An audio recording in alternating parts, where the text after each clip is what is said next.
One, just honor you, glorify, worship you, exalt you. Father, what a blessing as you declare in your word that you inhabit the praises of your people. That's who you are. That's what you do. And Father, as you met with us and worship, meet us now. Give your word that which you declare to be power. Power to transform, power to renew. You would instruct us where we need to be instructed. You would exhort us where we need to be exhorted, Lord. But in all ways, draw us into a place that's closer to you, a place of dependence upon you, intimacy with you.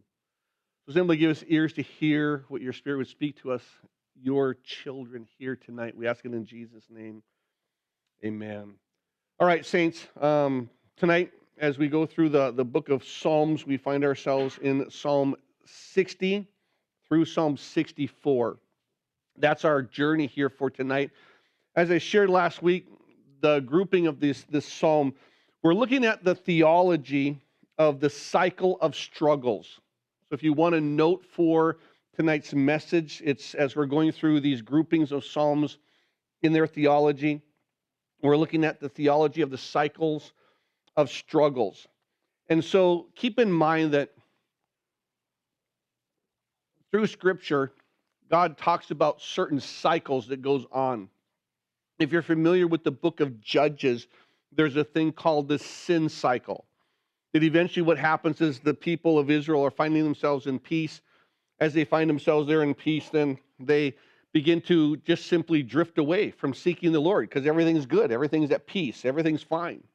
And so they find themselves drifting away. Well, when they drift away, then God does this. He brings about situations where all of a sudden they're not so comfortable anymore. Now they're at a place where we have to cry out to God once again. And as they cry out to God, then God just wonderfully sends a deliverer. The deliverer takes care of the situation, and they find themselves at peace. After they find themselves at peace, what do? They begin to drift away. And the same cycle happens over and over again. But what we're looking at in the theology of the cycle of struggles is kind of the same thing as you see in Judges, but deeper because you find yourselves here in the book of Psalms, the book of worship. Initially, what we're going to see is this. In Psalm 60, we're going to see basically the struggles. That's what we're going to be looking at initially, where God's going to allow the struggles in the lives of his children, and he's going to bring them to the truth so that they recognize one thing. There is no security in anything but you. That's it. The only thing I can trust in is you, nothing else.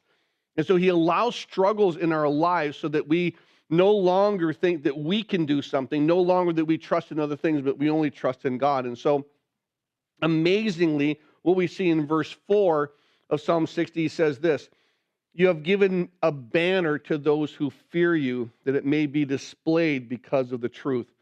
The banner, if you're familiar with it, it's a flag that's used for battle. It's a flag that's used for armies. And a banner is a rallying point. So when God makes a statement, he says, I've given you a banner. You've given a banner to those who fear you. You are that banner. You are the rallying point. Everybody runs to you. And I think that's the key of what we're looking at. Basically, as we look to the struggles that David will be facing, he runs to God. The next thing that we see is this. As we get into Psalm 61, we're going to be looking at the seeking and the supplication. And so we're going to see here, we're in the verse 1, hear my cry, O God, and attend unto my prayer. From the end of the earth I will cry to you when my heart is overwhelmed. Lead me to the rock that is higher than I. Sounds familiar. I know it does, but as we're going through this, that's the key. It's the seeking and the supplication, because in the times of struggles, once God allows struggles into your life, the soul does what? I got to go to the only place that's safe. The soul cries out to God. And so that's what we're going to see here in the seeking and the supplication, seeking God, crying out to God when we do find ourselves in trouble, when we are overwhelmed. Then, as we get into Psalm 62, we're going to see the solo satisfaction of his shelter. As we look at Psalm 62, what we're going to see is this. Uniquely, it begins this: truly, my soul waits for God, for from him comes my salvation. And then it uses these words, he only. As we go through that psalm, we're going to see that he only and God alone is used again and again and again. So what we're recognizing here is this solo satisfaction in him. Just you only, you only, you only, God alone, nothing else. And so it singles everything down. Nothing else is visible but what? God. Nothing else is sought after but God. And so I love the fact that when you start with the struggles, you come to God as a rallying point, and then you realize this, I don't want anything else around you. I don't want anything else to distract me from you. I only want you. And so I love the fact that as we go through these cycles of struggles, we start off with the struggle, God brings them into our life, that we begin to seek him. Then we recognize that we just look to God. And as we do that, when we're overwhelmed, he's the one that we look to. But then we do what? We let everything else go. We only focus on the Lord. And then when we only focus on the Lord, then Psalm 63 comes into play, because we see here the savor of the spiritual satisfaction. This is where you have a deep, deep communion with God, where he says in Psalm 63, verse 1, God, you are my God. Early will I seek you. My soul thirsts for you. My flesh longs for you. And so we recognize there's this deep, deep seeking, a communion that you want with God. And then as we hit Psalm 64, we're going to see the secured victory. In verses 7 through 10, it says, but God shall shoot at them with an arrow. Suddenly they shall be wounded. So he shall make them stumble over their own tongue. And so it's just interesting that we begin to see that when it comes to the secured victory, that basically God is the only one that secures the victory. It isn't anything that we do. God does it alone. So that's what we're looking at as we go through this theology of the cycle of struggles. Let's jump into the first one in Psalm 60. And it begins this, and I want you to understand that when the scriptures, as in the Psalms, your Bible should have what's known as a header. It should have something that prior to verse 1. So if you take a look at Psalm 60, your Bible should say this, to the chief musician, set to Lily of the Testimony, a miktam of David, for teaching when he fought against Mesopotamia and Syria of Zobah, and Joab returned and killed 12,000 Edomites in the Valley of Salt. You should have that somewhere in your Bible. You should have that header. It's important to recognize that what we see is this, those headers mean something. Sometimes it's just simply a Psalm of David. That's all he wants you to know. But this is specific. And as we take a look at this, what happens is we're beginning to see that within this psalm, and I want you to understand that because of the header, we recognize something important, that David himself is fighting multiple battles on different fronts. So as we're looking at this, it talks about he fought against Mesopotamia and Syria of Zobah, and Joab returned and killed 12,000 Edomites. This is a reference to 2 Samuel chapter 8. And if you would, please turn there in your Bible, 2 Samuel chapter 8. I'm going to start reading in verse 1, and then I'm going to read down through verse 6. So you can understand what the situation is the Holy Spirit has spoken to David to write about in this psalm. Because the psalm is going to make so much more sense if you bring it into its context. In 2 Samuel chapter 8, verse 1, after this it came to pass that David attacked the Philistines and subdued them. Metheg, Ammah from the hand of the Philistines. And then, verse 2, he defeated Moab, forcing them down to the ground. And he measured them off with a line. With 2 lines he measured off those to be put to death, and with 1 full line those to be kept alive. So the Moabites became David's servants and brought tribute. Now verse 3. David also defeated Hadadzer, the son of Rehob, king of Zobah, as he went to recover his territory at the river Euphrates. And David took from him 1,000 chariots, 700 horsemen, and 20,000 foot soldiers. Also, David hamstrung all the chariot horses, except that he spared enough of them that for 100 chariots. Verse 5, then the Syrians of Damascus came to help Hadazer, king of Zobah. David killed 22,000 of the Syrians. Then David put garrisons in Syria of Damascus, and the Syrians became David's servants and brought a tribute. So the Lord preserved David where he went. So understand, what we've read is this. Verse 1, he went and attacked there to the west. He attacked the Philistines. After that, in verse 2, then he goes and he attacks to the east. He attacks Moab. And then he goes to the north. And he begins to attack both Mesopotamia. And as he's attacking Mesopotamia, Syria, the king of Syria, comes and helps out Mesopotamia. Now, what's not stated here in 2 Samuel is this, and it's only stated in the header of Psalm 60, that while you have Mesopotamia, now keep in mind that Mesopotamia and Syria are like an upside-down V. On the western side, you have Syria, and then Syria comes and joins at the tip of the roof to what? To the eastern side, Mesopotamia, and those two countries literally they form like an upside-down V. They form a roof, and they meet there in the top part of it. So you've got west and east, you got Syria, Mesopotamia, and then you have the meeting. So when David is going to attack Mesopotamia, now Syria comes and joins in on the battle.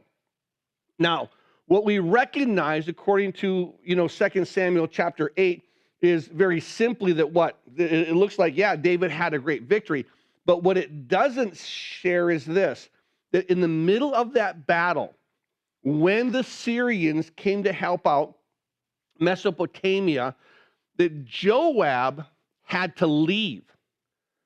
Joab had to leave the battle. He had to go down south because take a look at the header. Joab returned and killed 12,000 Edomites in the Valley of Salt. So he's going all the way to the southern part of Israel, not northern up by the top part of Syria. He literally has to travel about 150 miles on foot to go and to do what? To fight another battlefront. So it looks like David has been victorious. He's taken on the Philistines. He's taken on the Moabites. He's taken on Mesopotamia. He's taken on Syria. And it looks like it's always a victory. But what Psalm 60 says is this. There was a moment, there was a time in these battles when David was conquering that all of a sudden something radical happened. David begins to literally, he's like, Lord, what's happening here? I'm losing. Joab has left. Now understand that as he leaves, he's taking enough of the army to literally come against 12,000 Edomites. David here has been victorious against the Philistines, victorious against Moab, and now he has been victorious against the Mesopotamians. But now as Syria comes, Joab takes part of the army, and David himself now begins to lose. That's what Psalm 60 begins to show. So let's look at this as far as that, where we begin to see that David is now going from a place within this battle that he's been victorious, and all of a sudden, he's not anymore. Do you understand that when you are successful again and again and again and again, that you sometimes take on the false belief that what? I am successful. I am really good. And God has a way, he has a beautiful way of letting us know that what? The battle's the Lord's. It is not you. It is me, and it is only me. And so keep in mind that what we recognize here is that David is being stretched thin. Now, within this stretching, within Syria coming now to help out Mesopotamia, Joab having to leave, there's a season now, a moment of time, we don't know how long it is, where David begins to lose. And he makes this statement. As he's battling this battle, as Joab moves south with a part of the army, David is now fighting both Mesopotamia and Syria. He says this in verse 1. God, you have cast us off. You have broken us down. You have been displeased. Oh, restore us again. You have made the earth tremble. You have broken it. Heal its breaches, for it is shaking. You have shown your people hard things, and you've made us drink the wine of confusion. It's interesting that David begins to, as he's experiencing defeat, he has a spiritual epiphany, recognizing that this defeat is God. This defeat is God giving David a wake-up call. That if you're going to be victorious, but don't think that you are going to be victorious. You are going to have victory in me and in me alone. And so what he does is he basically brings David to this point of, listen, you have to understand that you are being disciplined. There's a passage, if you guys know it, just jot it down for you note takers, found in the book of Hebrews chapter 12. I want to read a couple of verses to you. I want to start reading in verse 5, and I'm going to read down to verse 12. He says this, and you have forgotten the exhortation which speaks to you as to sons. My son, do not despise the chastening of the Lord, nor be discouraged when you are rebuked by him. For whom the Lord loves, he chastens and scourges every son whom he receives. If you endure chastening, God deals with you as sons. For what son is there for whom a father does not chasten? But you, if you are without chastening, of which you've all become partakers, then you are illegitimate and not sons.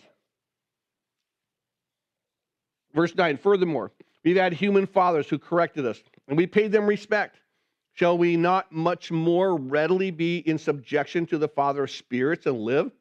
For they indeed for a few days chastened us to seem best to them, but he for our profit, that we may be partakers of his holiness. No chastening seems joyful for the present, but painful. Nevertheless, afterwards it yields the peaceable fruit of righteousness to those who have been trained by it. Therefore, strengthen the hands which hang down and the feeble knees. So the chastening doesn't weaken us. The chastening strengthens us because it does what? Brings us to an end of ourselves and brings us back to trusting in God. And so as we see here in the first 3 verses of Psalm 60, David is just asking, what's going on, Lord? We're being stretched so thin, and yet he recognizes that God has allowed this. And the reason he allows it, David kind of gives an answer at the end of Psalm 60 in verse 11 and 12. He makes this statement, and let me read it to you. Give us help from trouble, for the help of man is useless. My army, I don't care how big they are, I don't care how trained they are, I understand one thing. The help of man is useless. Through God we will do valiantly. Do you understand? It isn't about the manpower. It isn't about all these things. Lord, it's about you. So what God does is this. As David has been victorious and victorious, something happened where David recognized that God is now chastening him. Something was going on in David's mind and David's heart where God had to say, listen, David, you cannot trust in you. You cannot trust in your army. You have to come back to me. And so that's what he does. Here are the first 3 verses. He asks, what's going on? What's going on? But then you go to verse 4 and 5, what do you see? Run to God. This is what happens in times of struggles. When there's things that we can't do, run to God. That's all you have to do. Run to God. Take a look at verse 4. He said, you have given a banner to those who fear you, that it may be displayed because of the truth, Selah, that your beloved may be delivered, saved with your right hand, and hear me. So we see that here he says, I know what you've done, Lord. With all this that I'm questioning, you've cast us off, you've broken us down, you've been displeased. I know you have power, but what you're doing is this. You're stopping me from doing this, and you're causing me to now run back to you. You've given a banner to those who fear you. You've given a rally point. I'm coming back to you now, that it may be displayed because of the truth. The truth is what? Don't trust in man. Don't believe in what you can do. Trust only in God. And he says that as he goes on to say that your beloved may be delivered, saved with your right hand, and hear me. So he says only you can deliver. Only you can do these things. And so as he recognizes that God had allowed this, now we begin to see that, yeah, David sees the setback as a spiritual correction, but the correction is what? Just don't trust in man, but now run to God. Run to God. And so keep in mind that David is going to actually have a victory, but not like he imagined it. Now the victory is not going to be David and his cunning. Now the victory is not going to be David and what he's doing, because he's already said, you've cast us down, you've broken us down, you've been displeased. I want to take you to a passage found in Exodus chapter 17. In Exodus chapter 17, dealing with a banner, what I'm going to do is this. I'm going to read verse 15, and then I'm going to start all the way back to verse 8. But in verse 15, it makes a statement. Moses built an altar and called its name, "The Lord is my banner." Jehovah Nisi, Yahweh Nisi. You're my banner. You're my rallying point. Now look at what happens within this context to why he says, God, you are my rallying point. It begins this in verse 8 of Exodus 17. Now Amalek came and he fought with Israel and Rephidim. And Moses said to Joshua, choose some men and go out and fight with Amalek. And tomorrow I will stand on the top of the hill with a rod of God in my hand. So Joshua did as Moses said, and he fought with Amalek. And Moses and Aaron and Hur went up to the top of the hill. And so it was when Moses held up his hand, intercession, that Israel prevailed. And when he let down his hand, Amalek prevailed. But Moses' hands became heavy. So they took a stone and put it under him, and he sat on it. And Aaron and Hur supported his hands, one on one side and the other on the other side, and his hands were steady until the going down of the sun. So Joshua defeated Amalek and his people with the edge of the sword. And the Lord said to Moses, write this for a memorial in the book and recount it in the hearing of Joshua, that I will utterly blot out the remembrance of Amalek from under heaven. He says, you have to write this down, show Joshua, because see, Joshua just thought, what? I'm winning, I'm losing. I'm winning, I'm losing. But the reality was what? Intercession, no intercession. Intercession, no intercession. It's spiritual. The battle is the Lord's. And so it says, and Moses built an altar and called his name, the Lord is my banner. So keep in mind that as we're seeing this, David initially recognizes I'm being chastised by God, something's going on, so I'm going to run to God. That's the whole thing. This is where the God brings struggles in our lives to cause us just to run to him, leave everything else behind. Now in verse 6 through 8, it says here that David begins to prophetically declare that not only is that Israel belongs to God, but all nations belong to God. Take a look at verses 6 through 8. God has spoken in his holiness. I will rejoice. I will divide Shechem. Okay, so he talks about, I'm going to divide Shechem, which is inside Israel. I will measure out the valley of Succoth inside Israel. Gilead inside Israel is mine. Manasseh inside Israel is mine. Ephraim is the helmet for my head. Judah is my lawgiver. So he begins to talk about north, south, east, and west, these cities in Israel. And he says this, they're all mine. They're all mine.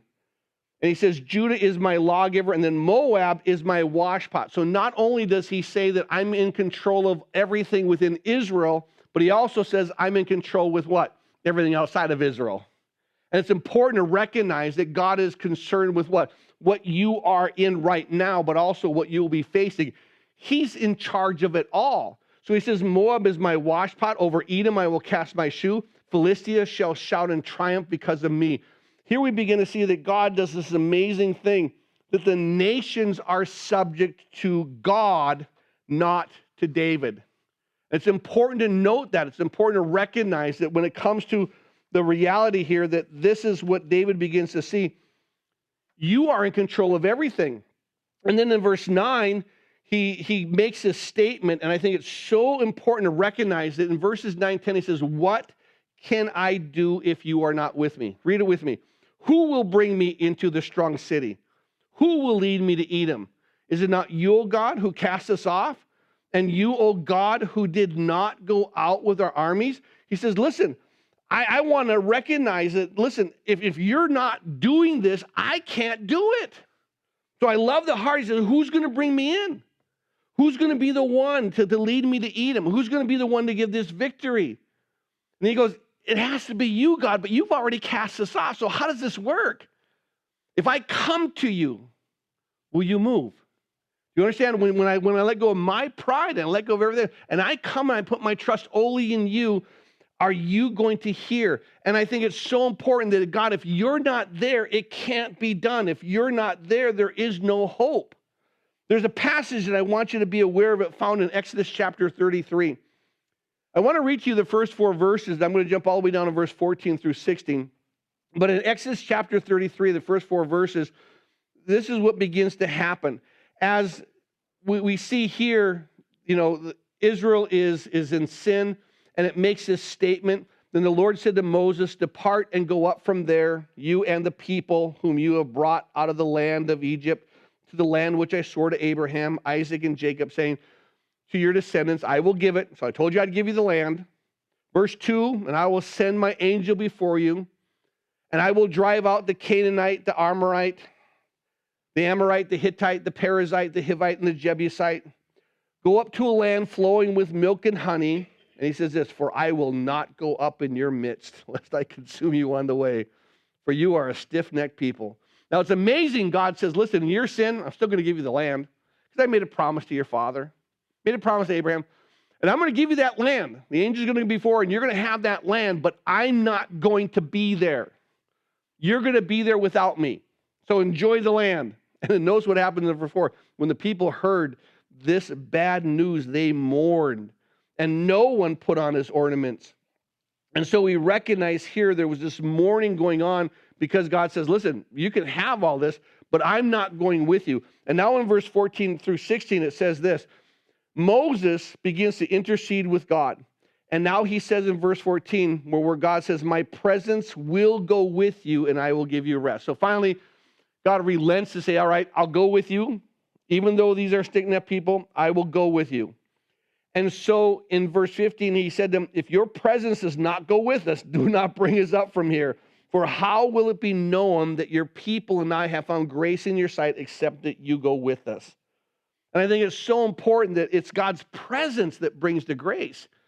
People I want the blessing. Listen, I don't want anything unless I have you. And this is what David is learning here within this psalm. I don't need the army. I don't need the victory. I need you. And if I have you, all these other things will be fine. Seek first the kingdom and his righteousness. All these other things will be added. And so what happens in verses 11 and 12, David comes back to that powerful truth. The truth that he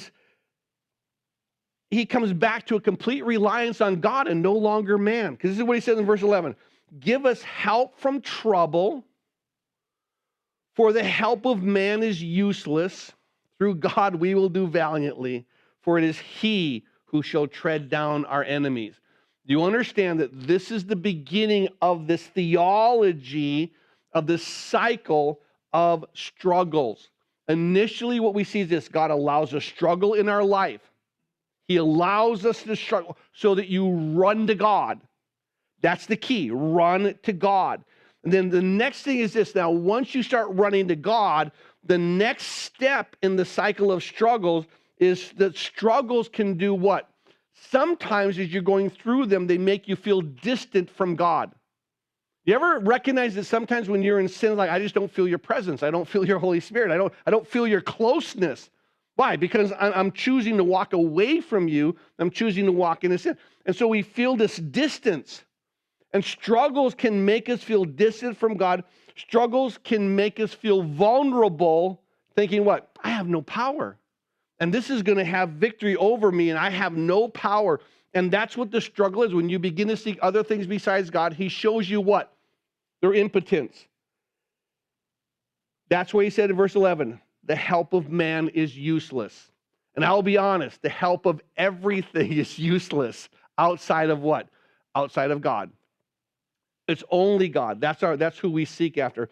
Now we see here in Psalm 61, he begins by doing this. He begins to say, listen, when I do feel like I'm distant, when I do feel like I'm vulnerable, what I'm going to do is this. I'm going to run to a place of power, security, and protection. He says in Psalm 61 to the chief musician of string instrument, a psalm of David, hear my cry, O Lord, attend unto my prayer.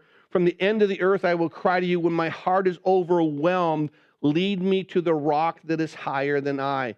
So understand that when my heart is overwhelmed, we recognize here that David is expressing a desperation. He's expressing an urgency. This is what overwhelmed means. The very first time that the term overwhelmed is used in the Psalms, I want to read it to you so that you can kind of understand a little bit what David is facing. In Psalm 55, verse 4, first time the term is used in the Psalm, he says this, my heart is severely pained within me. Now remember, this is that one psalm where we recognize that here it is was the deceit of evil, how evil makes us believe lies. My heart is severely pained within me, and the terrors of death have fallen upon me. And so we recognize that this is where we begin to see, and fearfulness and trembling have come upon me, and horror has overwhelmed me. This is what happens when we're overwhelmed. Everything is what? Everything is a desperation. Everything is an urgency. Everything is what? I'm drowning here, Lord.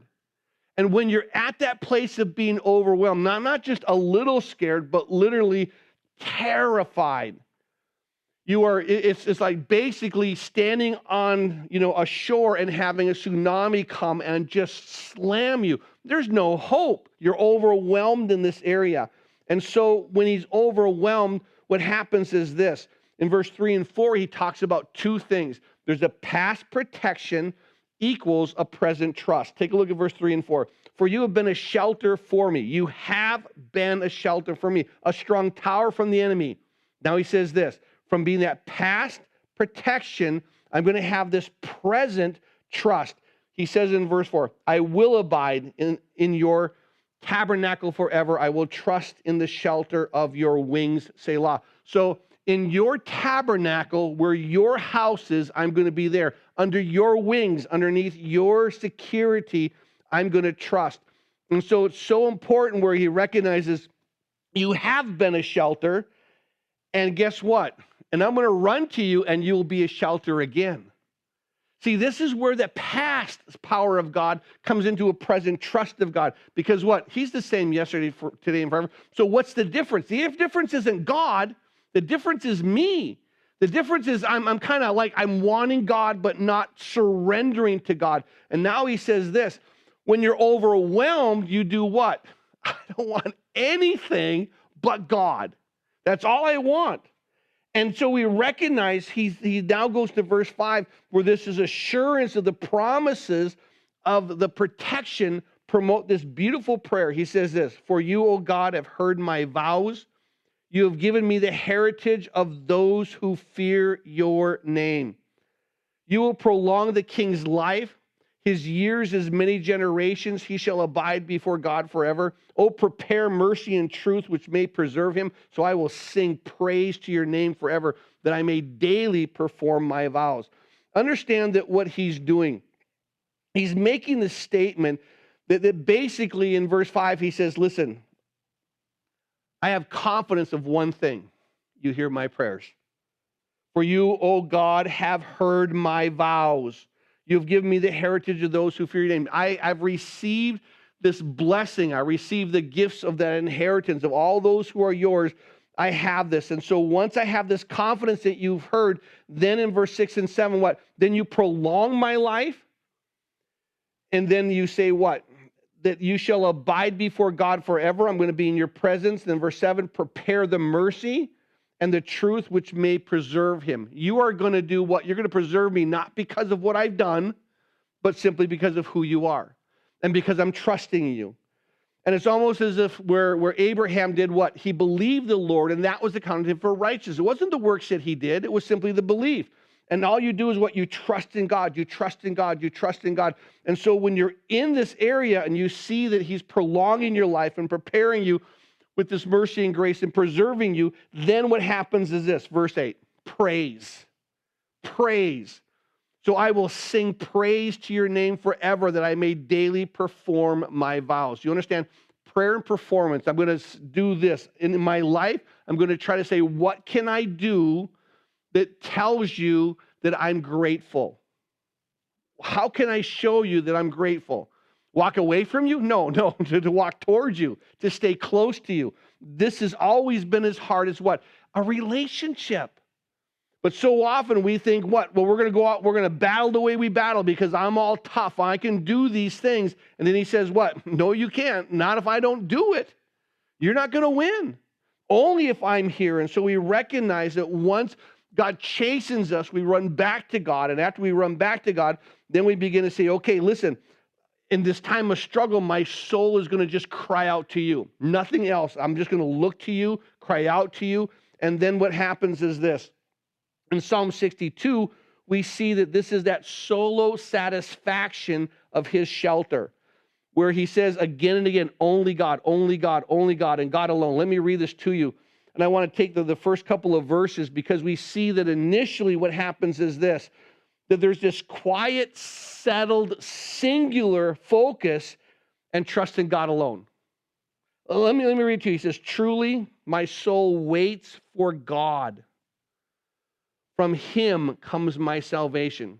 He only is my rock and my salvation. He is my defense. I shall not be greatly moved. Do you understand how right now he has this silent meditation where he says, my soul silently waits. I'm not yelling, I'm not screaming, but I do know this. I do know that it's only you. You understand, you come to this point where after you begin to seek and you begin to have the supplication that now that you're with God, you want nothing else. I only want nearness with you, only you. You alone, nothing else added, just you. And I'm not looking for all the things that you can do. I'm not looking for all the things that you can give. I just want you. You know what happens when you seek God? All these other things shall be added. But we're after all these other things because we're not really doing what? We're not really making God the singular focus. We're not making God the singular trust. And this is what David does. He said, he only is my rock and my salvation. He is my defense. And because of that, I shall not be greatly moved.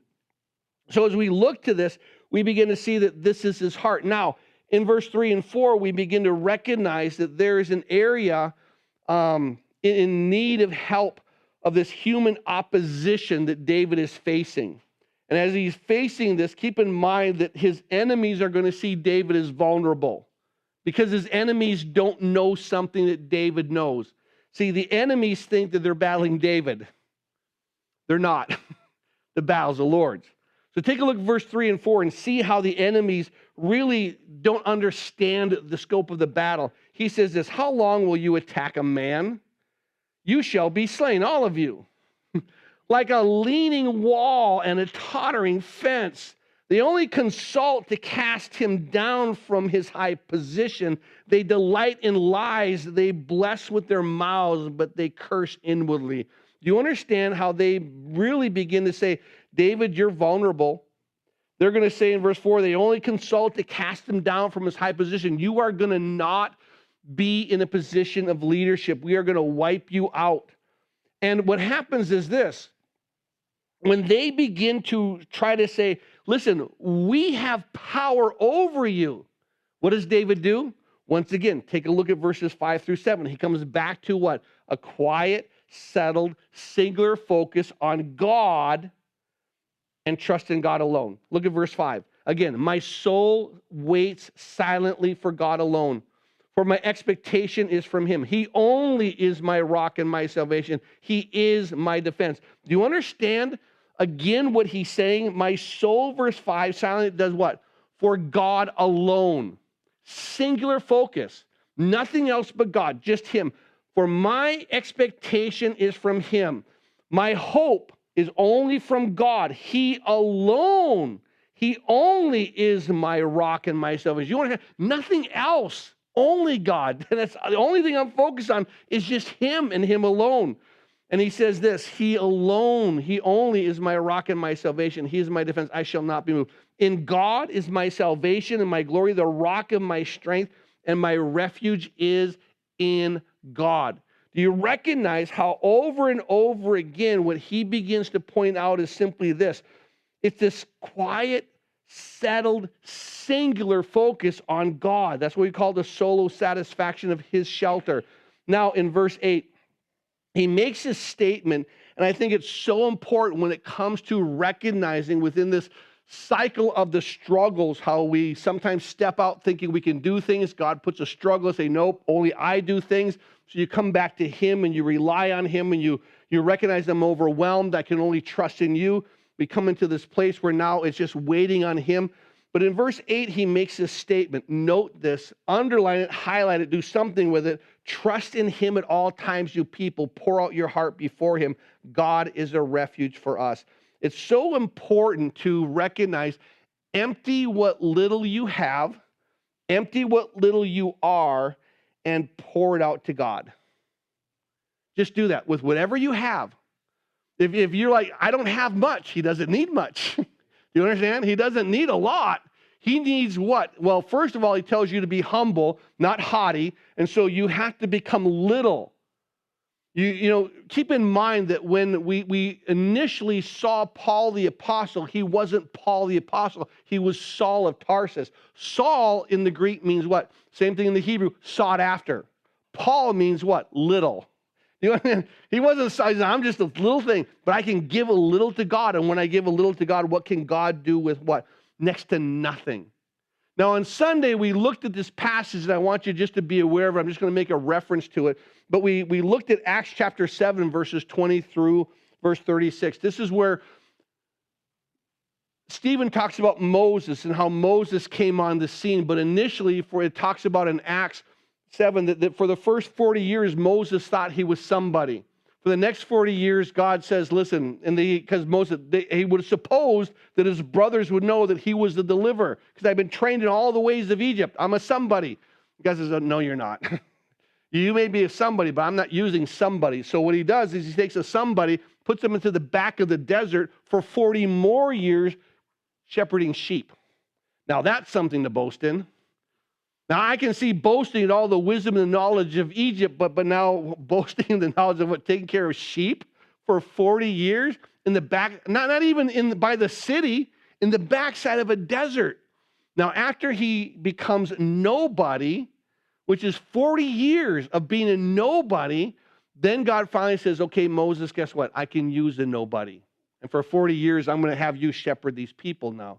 But it has to be what? You have to come up with whatever you have, how little it is, pour it out to God.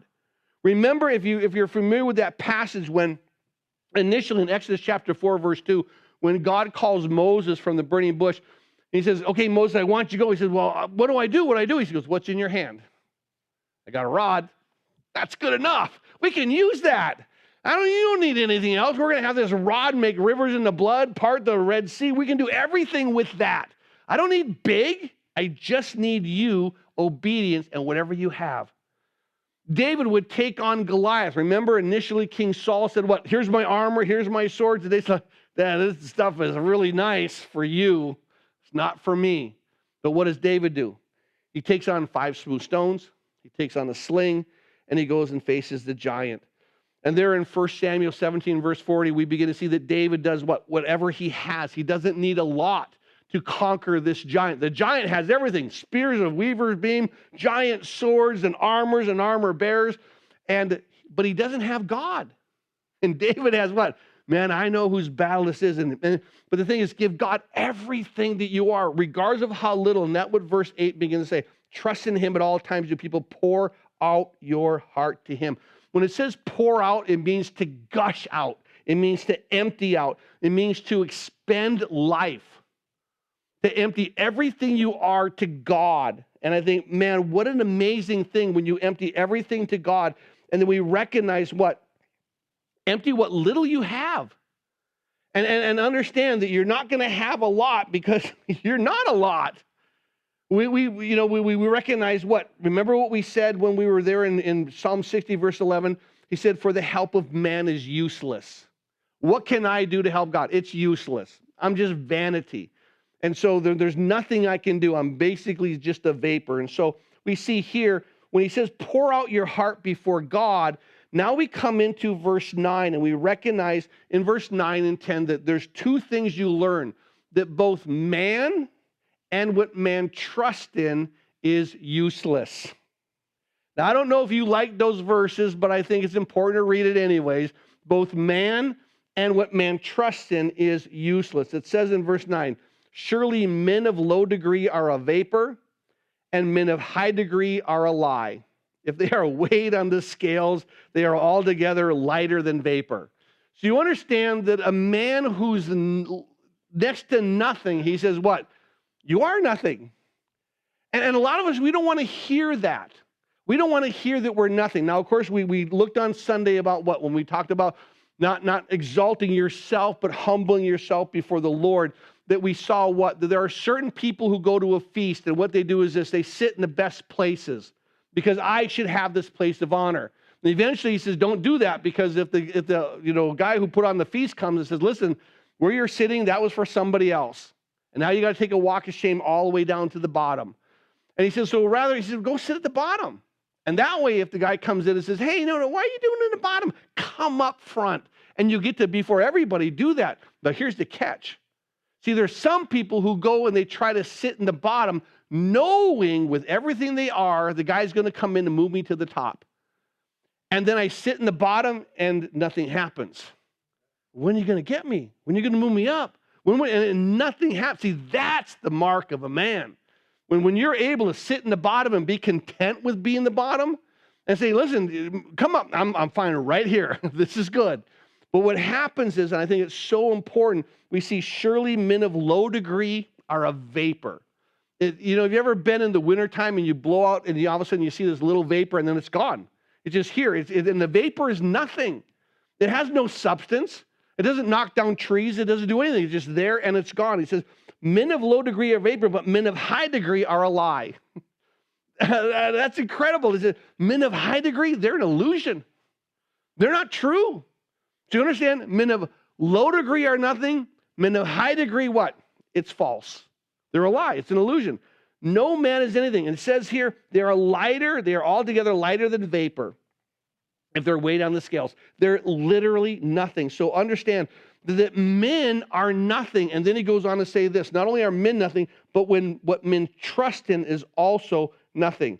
He says, do not trust in oppression, nor vainly hope in robbery. If riches increase, do not set your heart on them. When he talks about the wealth, he says this, some people do everything they can to get wealth, even if it's by questionable means. And he says, don't try to pursue wealth thinking that that's going to help you.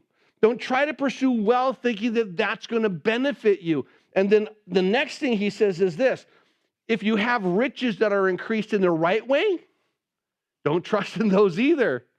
So understand that everything that men trust in, everything that men want, he says, listen, if I have to do through hook and crook to grab it, he says, don't trust in that. But if your riches increase, don't set your heart on those either.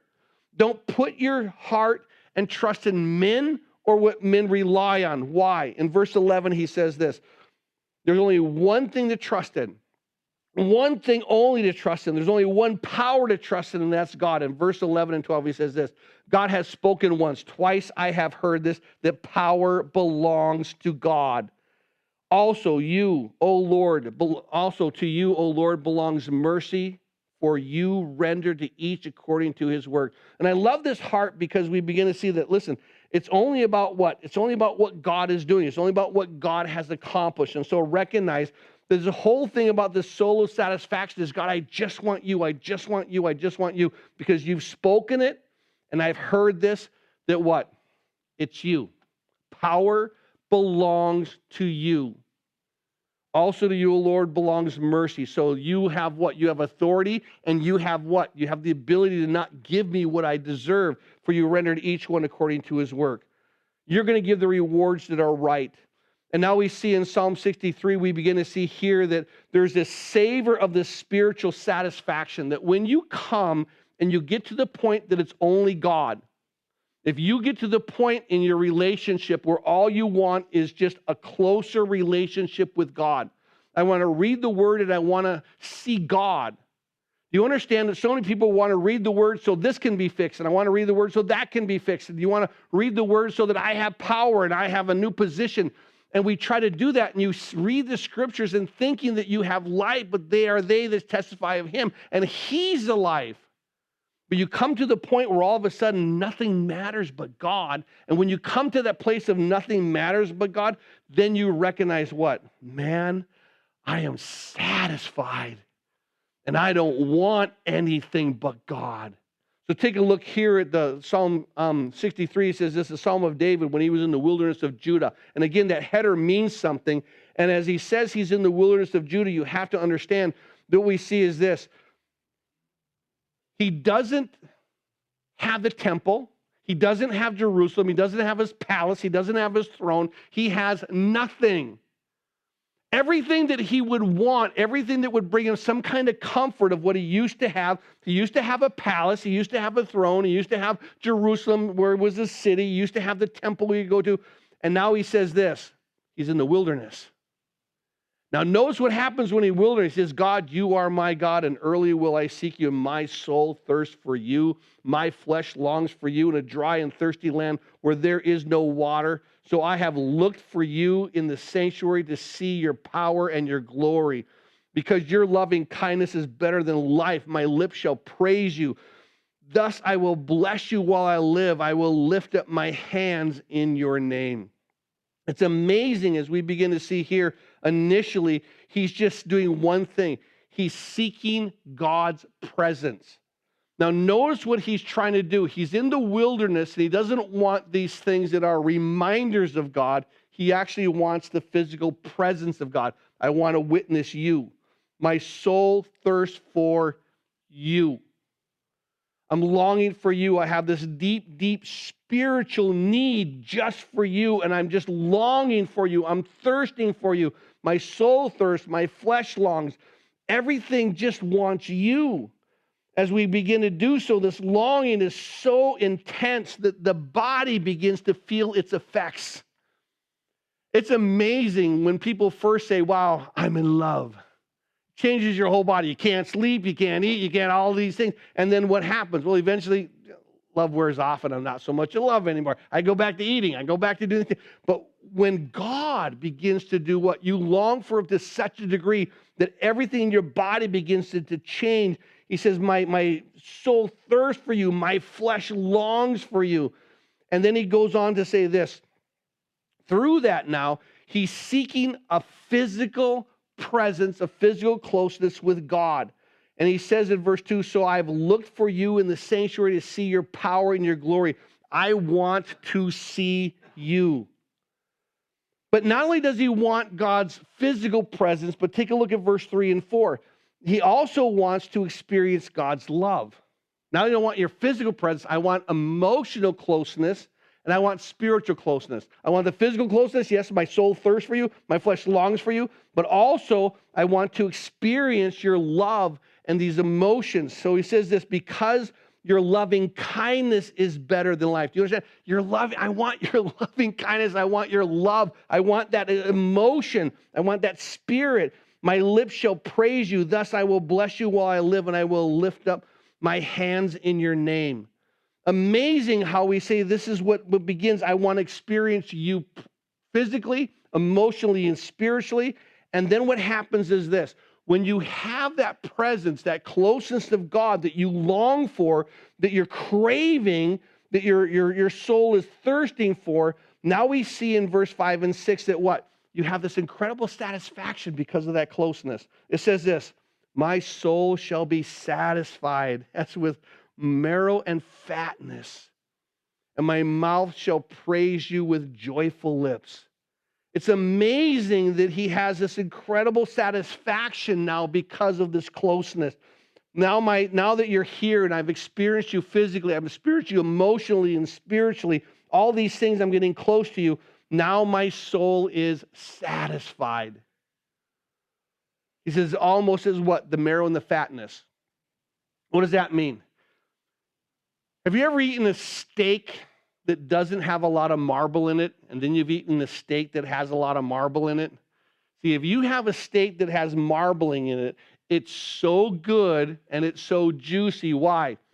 Fat. And then you have that whole area where if you cut that bone, the marrow itself begins to just seep out, and you've got this richness of flavor. That's what I want. So my soul will be satisfied as what? As if I'm eating this amazing steak.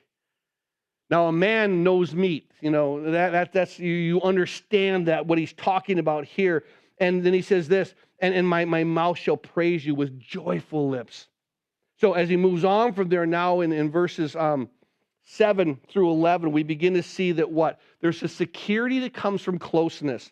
Take a look at verse 7. He says, because you have been my help, therefore in the shadow of your wings I will rejoice. Do you understand the security comes from being close? And in verse 7, he talks about what? I'm under the shadow of your wings. Do you know how close you have to be to a bird to be under the shadow of the wings? Right next to the bird. You got to be right next to God to be under the shadows. This is because of this closeness. Guess what I have?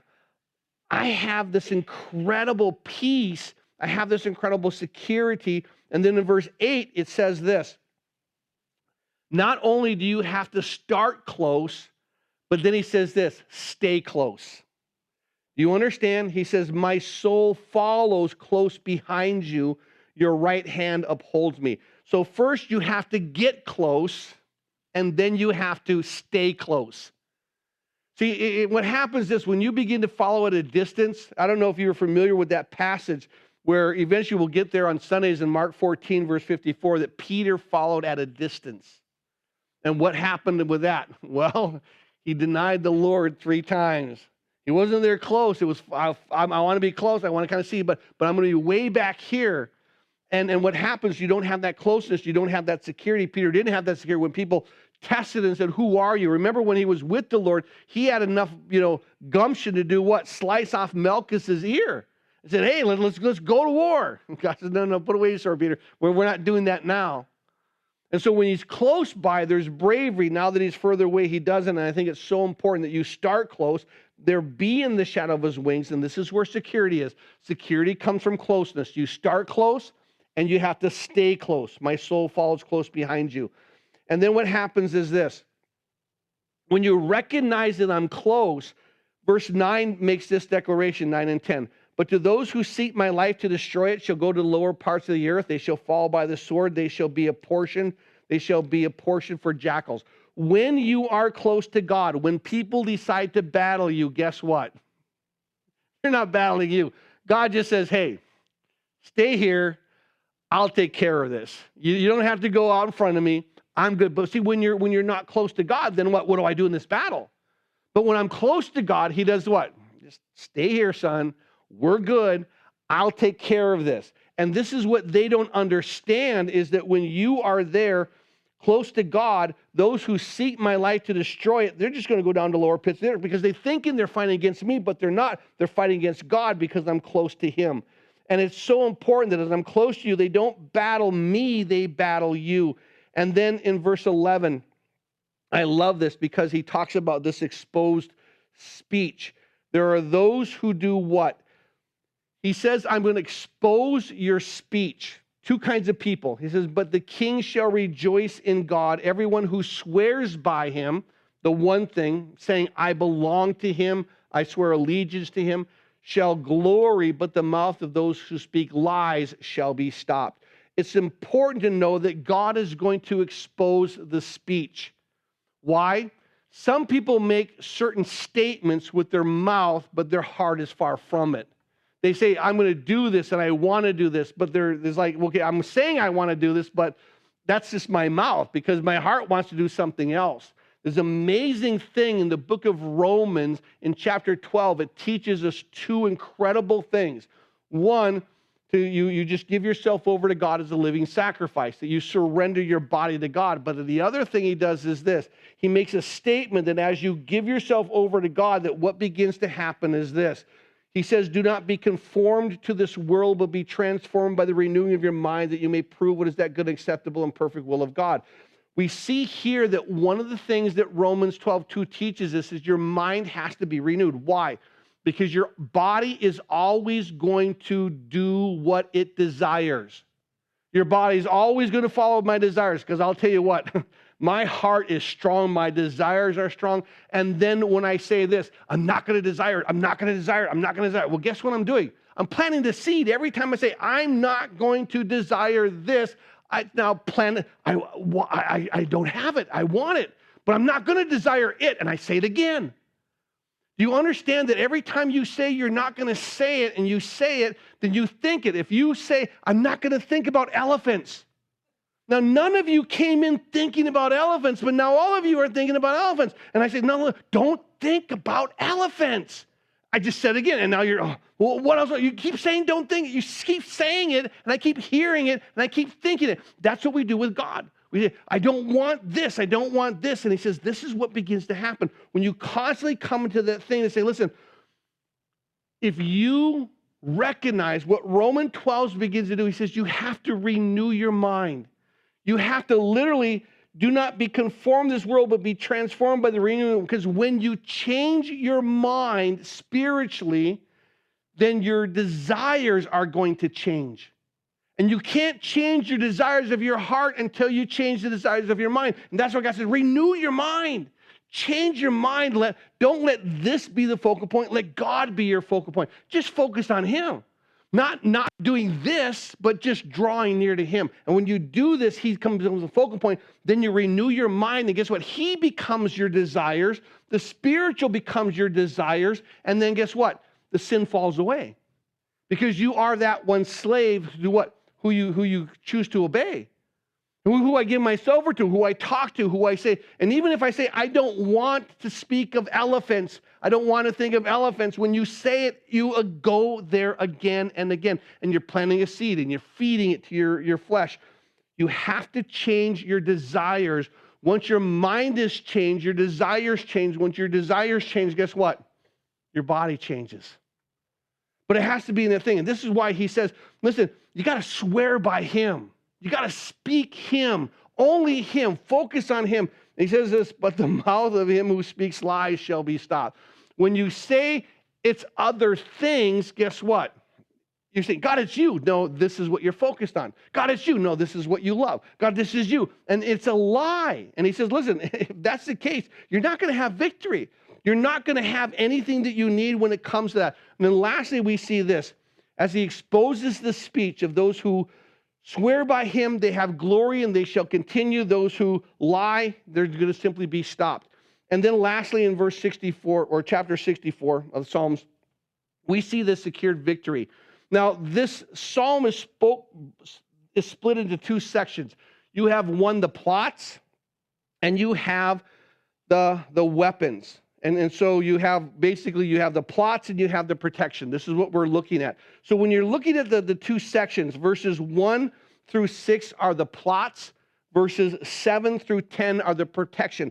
Now what happens is this, in this whole issue of the cycle of struggling, that once God becomes everything, you just savor him and you love him and you seek him and you surrender to him. He becomes everything. Once your soul thirsts for him in that way that, man, like I'm a man in the desert that just needs some water. That's how much I want you. I need the life that is in you. Now what happens is this. When you are in that way, now we begin to see here that God will always secure your victory. He'll always secure the victory. When you long for him in such a way, there's no doubt that he's going to hear you, no doubt that you're only focused on him, and that when you're focused on him, you're going to have a renewed mind. The renewed mind is going to change your desires. Your changed desires are going to change your life. But he says this, and I want you to take a look at here, Psalm 64, when we first look at these plots that are here. You've got two things that you look at here.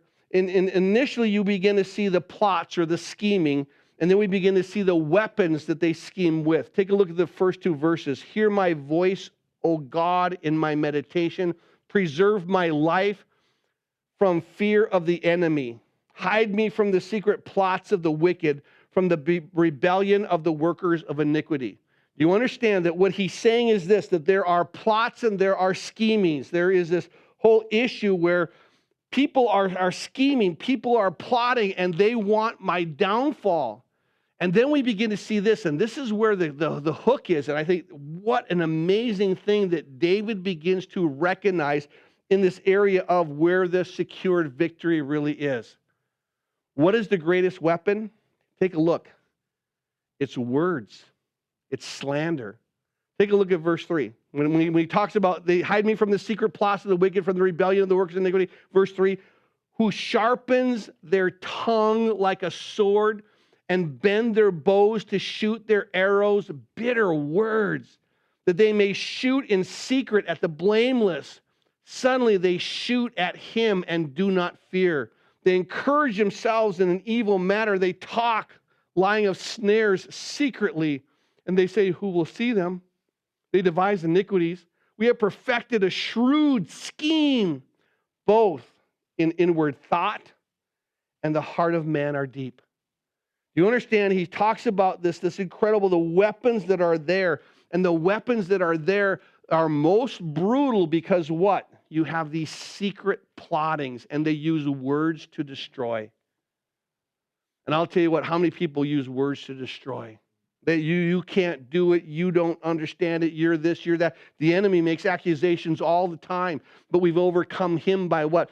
The blood of the Lamb, and by what? The power of a testimony. This is where the victory is. It's about his work and us surrendering to him, us recognizing by grace you've done this. But understand that the plots they have that came were, the weapons were words. The weapons were slander. They bent their bows at the end of verse 3, who sharpened their tongue like a sword. They bent their bows to shoot their arrows, bitter words. Do you understand? In verse 5, they encourage themselves in evil manner. They talk and they of lying snares secretly. They devise, it's this plotting to say, how can we tear you down? How can we make people see you in a way that we want them to see you versus how God sees you? And then we see here the protection. I love what happens in verse 7 and verse 8, because he says this, their own weapons will be their downfall. Take a look at verse 7 and 8. But God shall shoot at them with an arrow. Suddenly they shall be wounded. Now notice verse 8. So he will make them stumble over their own tongue. Do you understand? Their words, what they are trying to do, as they begin to recognize here, the weapons that they try to tear me down will become their own destruction. And I love that about God, because you're going to be the great equalizer. And so we see here, he says, okay, and so verse 8, he'll make them stumble over their own tongue. All who see them shall flee away, and all men shall fear and declare the work of God, for they shall wisely consider his doing. It's amazing as we begin to look at this. Now we see this public recognition of God's greatness. It's almost a celebration. So see, when they try to destroy you and plot evil, and they try to use words to try to destroy your character, and as they try to do that, what happens is God says, listen, I'm going to destroy your character. I'm going to let everyone know that you're a liar. I'm going to let everyone know that you're a deceiver. I'm going to let everyone know that when we have that tendency of what we have a tendency of doing, I need to deal with the speck in your eye, and I'm not dealing with the plank in my own. You first deal with the plank that's in your own eye, then you see clearly deal with the speck in your brother's eye. But what happens is we are what? We're speck chasers. And we begin to say, you need to do this, you haven't done this. And so when that happens, I love the fact, because we see here where there's a celebration of what God is doing in verse 9. All men shall fear and shall declare the work of God, for they shall wisely consider his doing. They're going to say, man, I'm going to follow God. I'm going to trust in God. And we see this public recognition of God's greatness. And then in verse 10, it says this, the righteous shall be glad in the Lord and trust in him, and all the upright in heart shall glory. Do you understand this massive celebration? So keep in mind that what we see is this, and now I'm going to give to you the two bookends of what we looked at. Initially there in Psalm 60, remember what was happened, that David was at a war with Mesopotamia and Syria. This is a national crisis.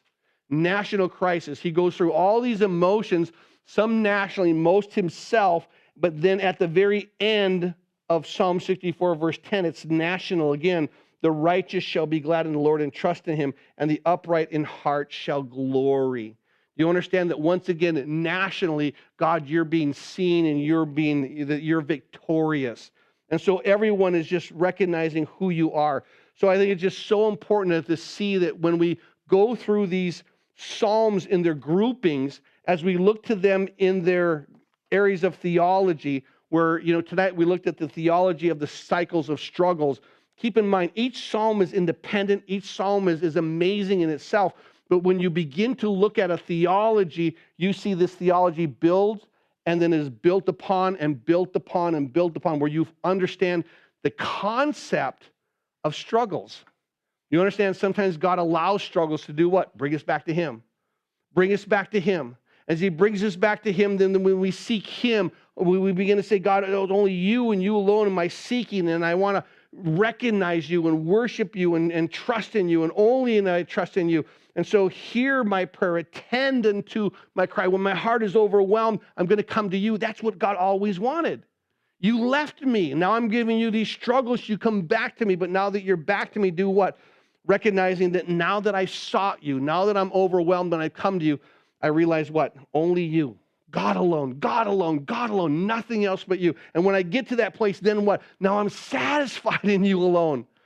Man, why did I want these other things? Because You are everything. And so I recognize You are my God. My soul thirsts for You. My flesh longs for You. I only wanted You. And then what does He do? He says, now that You have me, victory.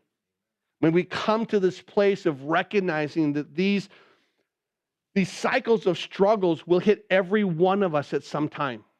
And the answer is found in what? The heart of David, as he led by the Spirit to just take psalm upon psalm upon psalm and build on this beautiful theological truth.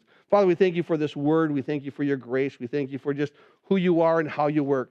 And we're asking, God, that through Your Spirit and through your ministry, that You would continue to bring us to this place of trusting in You. Bring us to this place of only relying on You and surrendering to You. That, God, we would come to this place recognizing that certain times we will have struggles. And we'll have struggles because we've taken our eyes off You and we're trying to trust other things, and You're trying to show us these things will not help you. These things are vanity. These things are empty. Don't put your trust in man. Don't put your trust in what man trusts. Trust in Me alone. And we come back to You, and then we long for You, and we worship You. We're satisfied in You. And then all these things come to us. We seek first You and the kingdom. And amazingly, as Your word declares, all these things are added. So continue to do this work within our hearts. We ask it in Jesus' name. And all saints of God said, amen.